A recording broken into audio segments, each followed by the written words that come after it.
ঠাকুর একটি বাণী। পানিপাতা, কচুপাতা বা পদ্মপাতা যেমন সারাক্ষণ জলের উপর ভেসে থাকে, কিন্তু জল তাকে স্পর্শ করতে পারে না বা সে জলে ভিজে যায় না, ঠিক তেমনি আমাদেরও এই সংসারে থাকতে হবে। জলে থাকে কিন্তু ভেজে না। এর অর্থ হল, সংসারের সমস্ত কাজ করবেন, দায়িত্ব পালন করবেন, মায়ামমতাও থাকবে, কিন্তু কোনো কিছুর প্রতি অতিরিক্ত আসক্তি রাখা যাবে না। মনের দিক থেকে নিজেকে সবসময় নির্লিপ্ত রাখতে হবে এবং চিন্তা রাখতে হবে ভগবানের চরণে।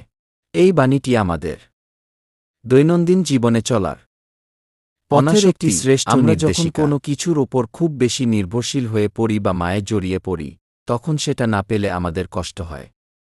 পানিপাতার মতো হতে পারলে দুঃখ আমাদের স্পর্শ করতে পারে না। সংক্ষেপে, শ্রী শ্রীরাম ঠাকুর বোঝাতে চেয়েছেন যে, এই মায়াময় পৃথিবীতে নিজের দায়িত্ব পালন করেও যদি কেউ অন্তরে নির্লিপ্ত থাকতে পারে, তবেই সে প্রকৃত সুখ ও আধ্যাত্মিক মুক্তি লাভ করবে। জয় রাম, জয় গোবিন্দ।